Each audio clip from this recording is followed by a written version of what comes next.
Okay, welcome back to the Bootleg Corner Movie Review Hours, and this time we are going with HBO's hottest product out right now. Welcome to Derry, and its prequel or sequel, depending, because this is coming after the 8 movies, but it is indeed a prequel to all the 8 movies. We are going back in time to see the real history of how Pennywise came to Derry and what has been happening in Derry throughout the years. There will be 3 seasons of this series if everything goes according to plan, showing Derry in different years, in different decades, and showing Pennywise in his full glory in different years and in different decades also. Now, this one started off with a banger with a kid named Marty entering a car with some strangers trying to leave Derry, and the first question on everyone's mind is, why was he so, not why, because we know Derry is basically a spooky place, but why in this scenario was Marty so desperate to leave Derry?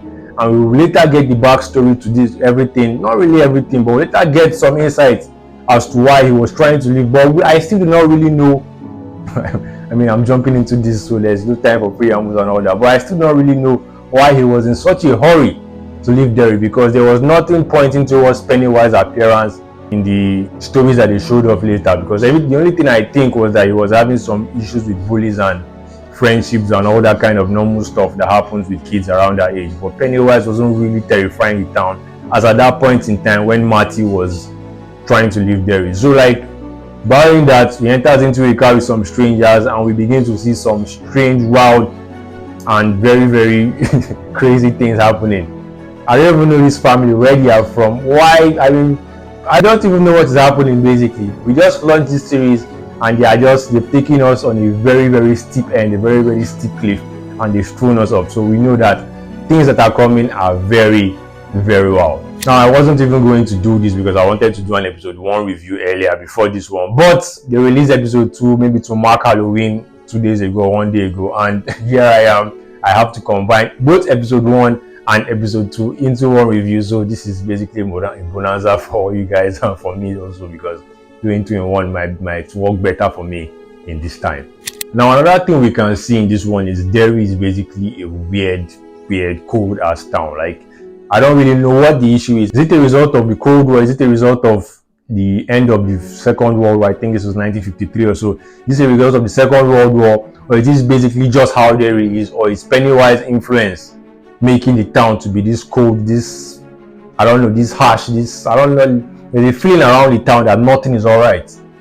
There's a feeling around the town that there's something dark, there's something malignant here that is just making people act out in crazy different ways.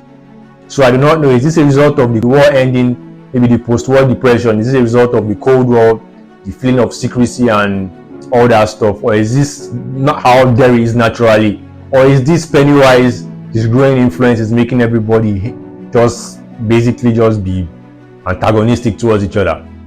I do not know what the answer to that is, or maybe just a combination of all these factors that is making Derry to look like a very, very unsuitable place to live in. Now, Pennywise is going basically nuts in this one. Like, normally in the 8 movies we see that the kids, they survived, at least most of them survived up until the end, and they basically defeated him, and nothing really happened to the main characters of those movies. But with the Pennywise in this movie, I do not really know what his problem is. He is going haywire on the kids. I was even thinking these guys would be like the Losers Club when they went to the cinema, but Pennywise just basically tore almost, I think there were 6 kids that went in there and only 2 came out alive. Basically just tore them to shreds. And I'm like I said earlier, I thought this would be some version of the Losers Club, but it seems they are not going with that. And again, like I said earlier, they are launching us into this series with violence, with craziness, with Pennywise showing that he is even more ruthless than we've seen in the past 2 iterations of the 8 movies. And I can tell you, I am loving this right now. I am absolutely loving this. And once again with Pennywise, we've seen him terrify different people in this series. I think he has up to 4 forms we've seen of Pennywise right now. And the thing that is sticking out to me is that the survivors of his attacks will have no singular reference of him. He's coming in different forms, in different shapes, in different sizes. So if anyone survives a Pennywise attack, there is going to be no coherent, conclusive description of what attacked them. And that's very scary. There is no consistent description of his character. There's no consistent description of his form. There's no consistent description of his abilities. There's no, like, he's doing whatever. So these guys surviving or anyone who survives a Pennywise visit, you are going to be having different when you bring your experiences to one table and try to discuss it, you're going to be having different descriptions of what you've seen. The only thing that will remain consistent probably is the song that Matthew was singing. But barring that, his appearances have been very, very wild and very, very distinct from each other.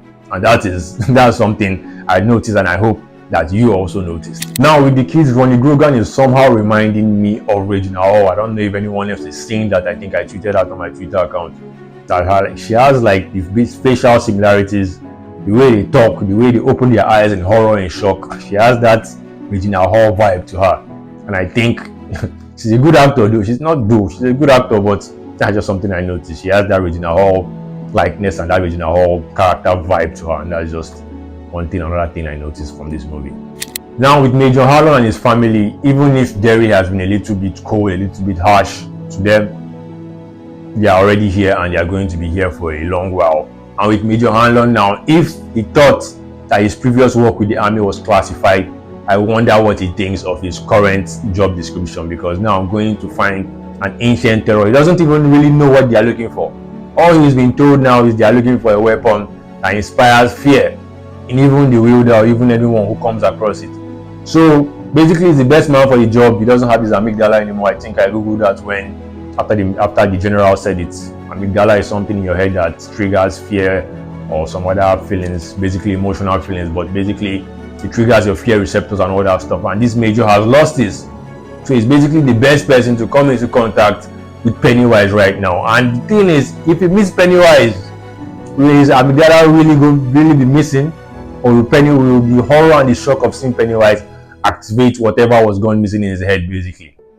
We do not know, and that's another thing I have to find out. Now, if you remember from the It movie, I think It Chapter 2 in 2019, when I think this guy referenced the Shokopiwa people, and now we are seeing some Native Americans who were watching through the trees when the soldiers were digging up basically around there, and I'm thinking this might be one of the descendants, not really the descendant, one of the ancestors.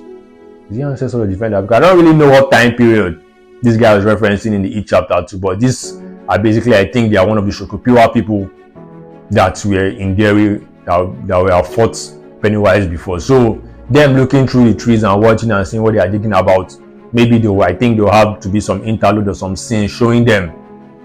I think they should have some showing them like maybe their relationship with Derry and the relationship with Pennywise up until that point. And that's one thing I think we'll have to see in the coming episodes.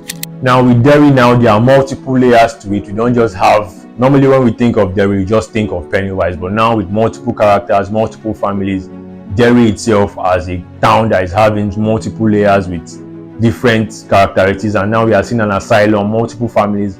I'm just saying multiples, but now we are seeing a more fleshed out version, a more fleshed out description, a more fleshed out story in Derry. Not just focusing on Pennywise, but focusing on the multiple characters, on the multiple stories that make up Derry. That might probably that would be what made Derry a very good hiding spot, a very good home, basically, for Pennywise. Because I think from each chapter 2 we learn that Pennywise is not of the earth, it's an alien creature. So probably he must have searched maybe parts of the earth and decided that Derry was the perfect landing spot. Now we are seeing why. So that's one thing I was saying earlier. Why is Derry so cool? Why is this so unfeeling? Why is there an air of malice around it? So probably that was one of the things that made Pennywise choose Derry. Or maybe I'm just shooting blindly in the dark here. But now, as I said before, we are seeing multiple layers. We are seeing different things. That Derry is not just a town that is focused solely on Pennywise, but there are other facets, there are other divisions, there are other stories basically that could come out of Derry. And that is making this a very, very interesting show to watch. Now, as I said earlier, with Pennywise choosing multiple forms, we saw him the first time he appeared in this show. He was basically a deformed baby with wings. The next time we see Pennywise, he is coming as a lampshade, terrifying Teddy Uris. After that, we see him terrifying Ronnie, coming as an umbilical cord, trying to get her back into the belly of her dead mother, where there's a sharp teeth waiting to chew her to pieces. And then we see him with Lily Bainbridge coming in as her father, as a ball of, I don't know what this is supposed to be, but basically a ball of nastiness. So multiple forms, doing things, but a consistent theme of being there to terrify, horrify, and even kill his victims. And with Lily Bainbridge, she was trying to protect herself and not give away Ronnie Grogan's dad. But I knew, and she knew, that if it came to it, she would basically have to give up Ronnie Grogan's dad because she didn't want to go back to Juniper Hill. We are seeing that even if the army officer basically found a way to get her to just do some kind of possible deniability test to get Ronnie Grogan's dad into the mix, and now with her incident at the mall, she's basically going back to Juniper Hill. So it's a lose-lose for her. Now, another thing is with an asylum in Derry, like I said, multiple layers to this series. An asylum has probably already been there in Derry without any interference from Pennywise. So with an asylum in Derry, and knowing the kind of chaos that Pennywise can cause on the outside to normal citizens, now imagine what he's going to do with people who are already labeled as mentally unwell and mentally insane.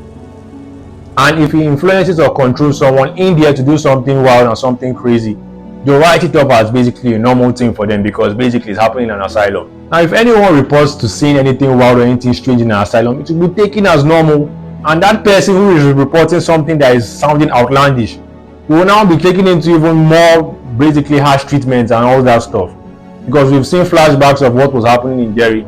I don't think that place was built with kindness in mind. So Lily Bainbridge, for now, she's cooked. Let's just put it that way. For now, she's cooked. Now, the last thing, not really last thing, should be one of the first things I said about this movie was and should be the short framings. I like the short framings. I like the visuals. I like the camera controls. Whoever has been working the cameras, I think you deserve and should ask for a raise at this point because your work has been phenomenal. Now, the other thing is Andy Muschietti. It's a surprise, not really a surprise because he has been the one in charge of the 8 movies. But after watching this movie and watching The Flash, I mean, come on, where do these lines intersect? I won't blame you for The Flash because, I mean, it was a mess on its own. I don't really know how many directors were attached to that movie up until Andy Muschietti came in to just get the movie made. But having his fingerprints on The Flash and it coming out like that, and having the 8 movies and Welcome to Derry on his CV too, and this one looking as fantastic and as brilliant as it is, I mean, if someone has 3 good movies and 1 bad, I think we can go with the sides where he has more advantage. So we just have to disregard and abandon The Flash for now. But Welcome to Derry, if you haven't seen it, what can I say to you? Can I convince you? If I cannot convince you, then I mean, what else? What else can we do? But Welcome to Derry, I'm liking this, I'm loving this, I'm interested in this. And if you think you can stomach, it's not really violent type of slasher horror, but if you don't think, what am I saying? Welcome to Derry, I think you should watch this. If you don't think you should watch it, what can I say to you? But that's it basically for now. Welcome to Derry, I'm liking this, I'm enjoying this, and I think you should also be watching this. This is still the Bootleg God on the Bootleg Corner. Don't forget to like, to share, to subscribe, and to put your thoughts, your questions, your demands, or whatever it is in the comment sections for us to see. Keep it locked in, and I'll be back.